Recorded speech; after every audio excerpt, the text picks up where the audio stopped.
이번 영상은 로마 제국 쇠망사 일구원 3장을 요약한 영상입니다. 군주정이란 모든 통솔권이 한 사람에게 위임되어 있는 국가의 정치 체계를 의미합니다. 국민들의 감시가 부족하면 통솔권자는 독재자가 될 수 있습니다. 악티움 해전에서의 승리 이후 옥타비아누스의 독재가 시작되었습니다. 옥타비아누스는 카이사르의 조카이자 양아들이 되었고 원로원으로부터 아우구스투스라는 칭호를 받게 됩니다. 황제가 된 그는 20년간의 내전 동안 유혈 사태와 폭력을 행사했습니다. 대중들은 폭군에 의한 귀족들의 순환을 즐겼으며 1인 독재를 바랐습니다. 아우구스투스는 대중의 관심을 빵과 오락으로 유도했습니다. 이탈리아의 부유층은 평화와 안정을 즐겼으며 이로 인해 원로원의 권위는 사라졌고 귀족 가문들이 소멸되었습니다. 기존의 귀족을 정리하고 1만 파운드 이상의 재산을 소유한 자로 새로운 귀족 가문을 만들었습니다.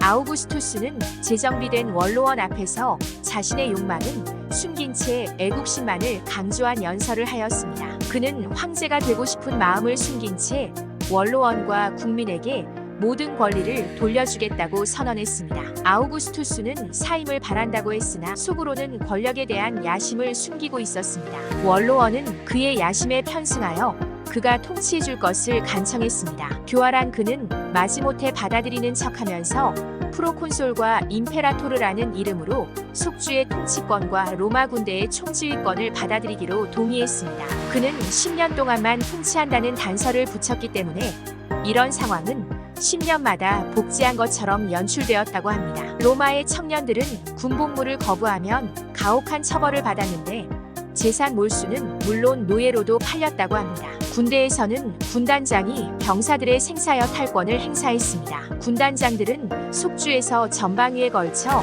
소왕제라 할 만큼의 권력을 휘둘렀습니다. 아우구스투스는 변경지대의 국경을 직접 통치하기는 어려웠기 때문에 대리인을 선임했는데 이들의 지위는 불안했으며 위임받은 일만 처리할 뿐이었습니다. 공화국의 총지휘는 오직 황제의 권한이었습니다. 이제 황제가 된 아우구스투스는 속주를 황제 속주와 원로원 속주로 나눔으로써 자신의 권력도 강화하고 공화국의 권위도 세워주었습니다. 특히 아시아, 그리스, 아프리카와 같은 원로원 속주들은 황제의 속주에 비해 더 큰 영광을 누렸습니다. 그러나 법률로서 제국 어디에서나 황제의 명령이 최우선적으로 적용되게 함으로써 1인 독재를 실현하고 있었습니다. 아우구스투스는 공화국에 위배되는 행위였지만 1인 통치를 이루어냈으며 군대의 지휘권도 손에 넣었습니다. 그는 독재를 하려는 욕망을 숨기고 집정관과 호민관을 겸하게 되었습니다. 집정관은 위급 시에는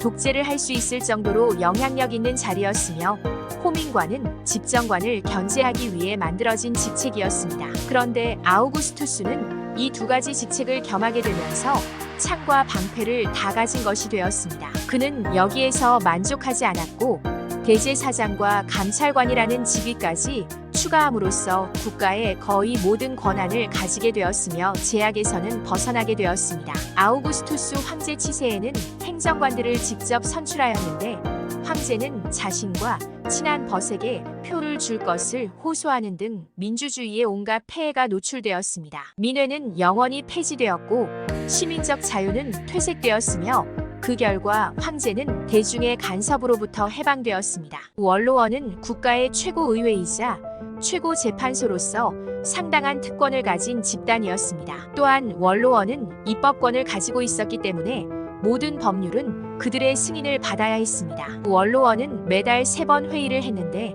황제도 원로원 의원의 자격을 가지고 있었기 때문에 다른 의원들과 함께 투표나 표결에 참여했습니다. 아우구스투스에 의해 제정되고 후계자들에 의해 유지된 제국은 공화정의 형식을 위장한 절대 군주 정치였으며 원로원 뒤에 숨어서 위임받은 행정가 역할을 하면서 겸손한 척했던 것으로 평가되고 있습니다. 황제의 신격화는 습관적으로 절제와 조심성을 보였던 황제들이 그 한계를 벗어났던 유일한 예였습니다. 카이사르가 생전에 로마 수호신의 반열에 오르기를 수락한 오만함과는 달리 아우구스투스는 이러한 야심을 사절했습니다. 그러나 몇몇 속주들에 대해서는 로마에 대한 숭배와 결합시키는 조건으로 자신에게 바치는 신전을 건설하도록 허락했습니다. 아우구스투스는 생전에는 신격화를 거절했지만 후계자의 소관으로 남겨두면서 황제의 사후 신격화는 하나의 관습이 되었습니다. 이러한 추대는 종교적 제도로 여겨지기보다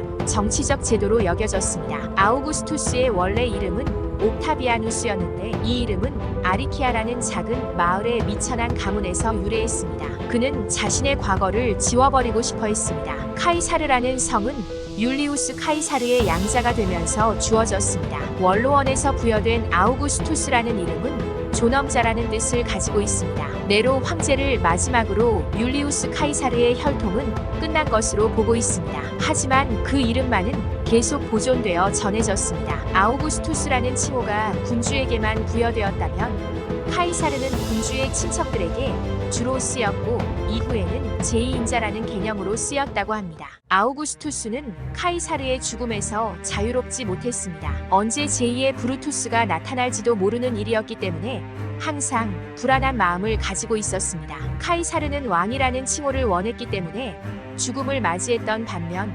아우구스투스는 원로원과 국민이 과거의 자유를 누릴 수 있다는 보장만 받으면 기꺼이 예속을 받아들일 것이라고 판단하였고 그 판단은 틀리지 않았습니다. 힘없는 원로원과 무기력한 국민은 아우구스투스가 계획한 환상에 빠져들었습니다. 아우구스투스는 군대의 방종을 두려워하고 경계했습니다. 군대는 시민들과는 달리 언제든지 반란을 일으킬 수 있는 소지가 있었기 때문입니다. 아우구스투스의 권력은 군대에 의해서 유지되고 있었지만 콤모두스가 사망하기 전 220년 동안은 군사정부의 위험성은 억제되고 있었습니다. 그러나 그 이후 18개월 사이에 4명의 황제가 살해당했고 로마 제국의 군대는 서로 간의 증오와 싸움으로 얼룩졌습니다. 로마 제국 황제들은 제위가 비어있는 동안의 위험을 예방하기 위해 미리 후계자를 정해서 황제가 사망했을 때 원만한 권력 이양을 할 수 있게 미리 막대한 권력을 나누어 주었다고 합니다. 아우구스투스도 후계자를 지목했는데 후계자들이 모두 불시에 사망하고 난 후 양자였던 티베리우스에게 후계자의 권한을 주었고 자신과 똑같은 권한을 가질 수 있도록 법률을 제정했습니다. 베스파시아누스도 이런 방법으로 장남 티투스를 후계자로 삼고 마음을 잘 다스리도록 했습니다. 티투스는 유대를 정복하고 동방 군단들의 숭배를 받고 있었기 때문에 음모를 꾸미고 있다는 오해를 받기도 했지만 아버지 베스파시아누스는 그런 의심에 흔들리지 않았고 믿어준 아버지에 대한 감사함을 느낀 티투스는 누구보다 겸손하고 충성스러운 부하가 되었습니다. 플라비우스 가문인 베스파시아누스는 미천한 가문 출신이며 최초의 평민 출신 황제였습니다. 그에 비해 카이사르 가문은 입양에 의해 명맥을 유지하고 있었지만 로마인들은 아직도 게르마니쿠스의 손자이자 아우구스투스의 직계 후손이며 카이사르 가문인 네로 황제를 존경하고 있었습니다. 갈바, 오토,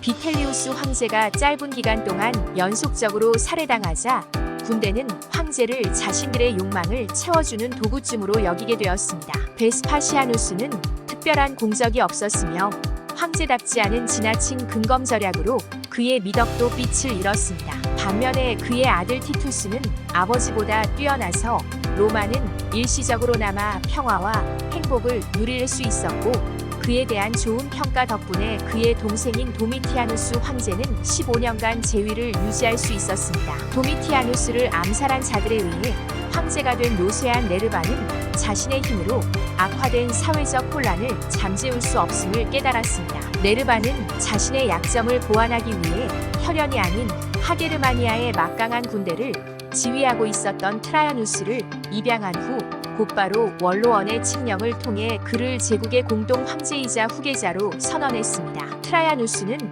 많은 찬사를 받고 있는 황제였습니다. 그는 친척 하드리아누스에게 제국을 맡기는데 상당히 망설였던 것으로 보입니다. 하드리아누스의 성격이 변덕스럽고 불안정했기 때문입니다. 어쨌든 하드리아누스는 합법적으로 후계자가 되었습니다. 트라이아누스의 치세 동안 로마는 번영과 평화를 누렸습니다. 그는 큰 정책 방향부터 세부적인 문제까지 직접 챙겼습니다. 그러나 트라이아누스가 걱정했던 것처럼 하드리아누스는 호기심과 허영심에 지배되었습니다. 그는 집권 초기에 황제 물망에 올랐던 4명의 원로원을 죽였고 오랜 기간 병을 앓게 되자 잔인한 성격으로 변해버렸다고 합니다. 하드리아누스는 변덕이 심했는데 그의 성향은 후계자의 선택에서도 나타났습니다. 시민들이 당연하게 예측했던 사람이 아니라 전혀 부각되지 않았던 아엘리우스 베로스라는 귀족을 양자로 삼았던 것입니다. 그러나 후계자가 전선에서 병을 얻어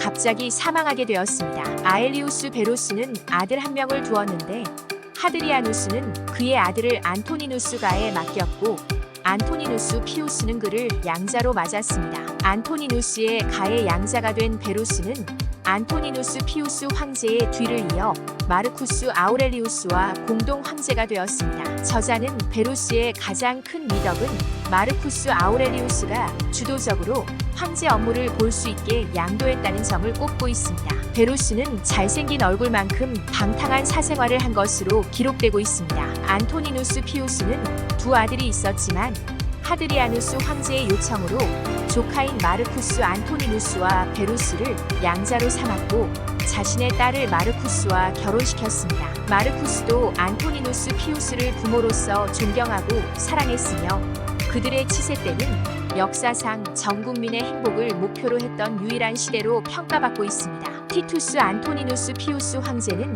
제2의 누마 왕이라고 불릴 만큼 미덕을 갖추었는데 그는 제국 전체에 영향력을 미쳐서 질서와 평화를 전파했습니다. 마르쿠스 아울렐리우스 안토니누스 황제의 미덕은 엄격하고 근면한 수련을 기반으로 했습니다. 그는 수많은 학자들을 만났으며 수많은 강의를 들었고 많은 시간 공부를 했습니다. 유명한 저서 명상록에서 그의 정신세계를 읽을 수 있습니다. 그는 자신에게는 엄격했고 다른 사람에게는 관대했으며 모든 사람에게 공평하고 자비로운 마음으로 대했습니다. 특히 그는 전쟁을 인간 본성에 대한 모독이자 재앙이라고 하면서 혐오했습니다. 그러나 나라를 위해 방어해야 할 때는 과감하게 출정했습니다. 그가 죽은 후 1세기가 지난 후에도 많은 사람들에게서 집안의 수호신으로 모셔질 만큼 후손들에게 감사와 존경을 받았습니다. 로마의 가장 행복했던 시기는 도미티아누스 황제의 사망 후부터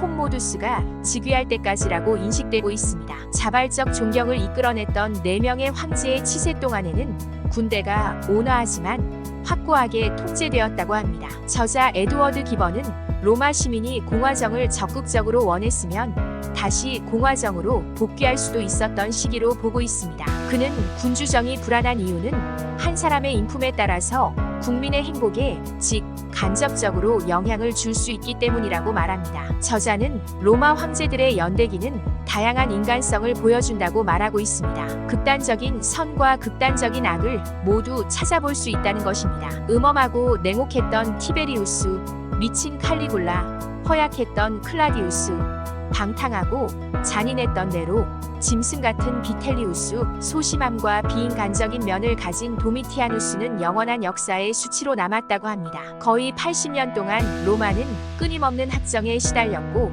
공화정 시대의 옛 가문들은 절멸되었으며 덕망 있고 재능 있는 사람들은 거의 모두가 처형되었다고 합니다. 로마인들은 동방의 오랜 군주정하의 백성과는 달리 억압에 분노하고 자유에 관한 관념만은 유지했다고 합니다. 키케로는 추방당한 마르켈루스에게 이렇게 말했다고 합니다. 어느 곳에 있든지 항상 정복자의 권력 안에 있다는 사실을 잊지 말게. 로마의 초대 황제가 된 아우구스투스는 속마음을 숨기고 자신의 발 아래 로마 제국을 두었습니다. 그는 군대는 물론 민간의 권한까지 모두 틀어쥐어 사실상 로마 제국 전체를 자신의 손아귀에서 쥐락펴락하려는 야심을 현실화했습니다. 일구원 3장에서는 시민의 자유를 중요한 가치로 여기는 공화국에서 군주정으로 변모해 가는 로마를 관찰할 수 있었습니다. 로마인들의 지식과 자유로운 정신은 군주정 아래에서 퇴색하였고 그런 정신을 가진 로마인들은 죽음을 피할 수 없었습니다. 로마 제국은 명실상부하게 주위의 거의 모든 독립국가를 아우르게 되면서 로마의 반기를 든다는 것은 곧 피할 수 없는 죽음을 의미하게 되었습니다. 지금까지 로마 제국 쇠망사 일구원 3장을 요약해 보았습니다.